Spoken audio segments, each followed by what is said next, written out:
Matthew 24:45 to 51.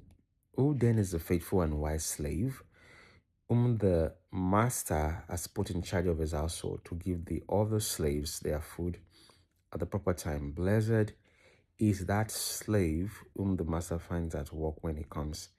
I tell you the truth, the master will put him in charge of all his possessions. But if that evil slave should say to himself, my master is staying away a long time, and he begins to beat his fellow slaves and to eat and drink with drunkards, then the master of that slave will come on a day when he does not expect him, and at an hour he does not foresee, and will cut him in two and assign him in a place with the hypocrites, where there will be weeping and gnashing of teeth. What caught my attention in this passage is the fact that there are two sets of slaves here. There is one slave that is in charge, and there are other slaves. Both sets of slaves have their obligation to one master. Do you get? So even though the master has given some responsibility, some unique responsibilities to one slave, which includes taking care of the other slaves, they are not your slaves. They're thinking, can you see? Can you see where I'm going? They're not your slaves. They are the master's slave, even though you are meant to serve them for whatever time between when the master left and when he's coming back. Of course, the master is clearly talking about Jesus. And so I want to caution, I want to explain that the fellow believers are not to be, you're not supposed to lord it over them. Say, Peter wrote somewhere, said, it over, do not lord it over the Lord's heritage, but not as lords over the Lord's heritage, but as example to the flock.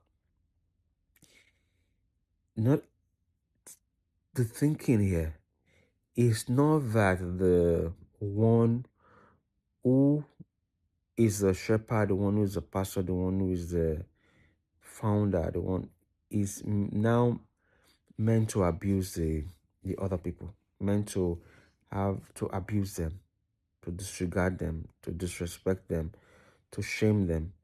Remember, or to just have an abusive relationship. So God is saying what the master wants here is walk. You've been put in charge, whom the master has put in charge of his household, to give the other slaves their food at the proper time. So what are you supposed to do? Work to give the household their food at the proper time. Proper time. Consistency. It is required in scripture. In stewards, Paul said that the stewards should be faithful. It is required that the steward should be faithful. So the faithfulness, the consistency, the regularity, and it's work. And you're supposed to honor people like that because of their work. But there's this contrast here. It said this evil slave is what is this evil slave doing? So he begins to beat his fellow slaves. You can beat people with your words. It's just showing you begin to position yourself like you own them. Beat the fellow slave. Have an attitude that is wrong. That is why Jesus Christ is calling this person evil slave. This evil slave should say to himself, talking about an attitude here, a wrong attitude that a spiritual leader can have, and we're being warned against. Because Jesus Christ is very clear, there will be consequences. Because you're not the master. You have been given work to do, unique work, over a group of people, but you're not the master. The master of the slave will come on a day he does not expect him, and on an hour he does not foresee, and will cut him in two and assign him a place with the hypocrites, where there will be weeping and gnashing of sin. There will be consequences. So be warned, the master of the slave will come. He said he begins to beat his fellow slave. His fellow. Can you see that? His fellow slave. That is the thinking. We are all children of God. We are all servants of God. That is a thinking that you should have.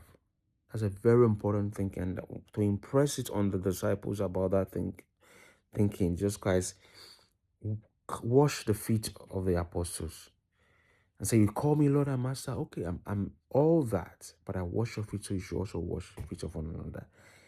It's a thinking pattern here that doesn't say I'm elevated more than you because of my position, but I want to serve you. God bless you.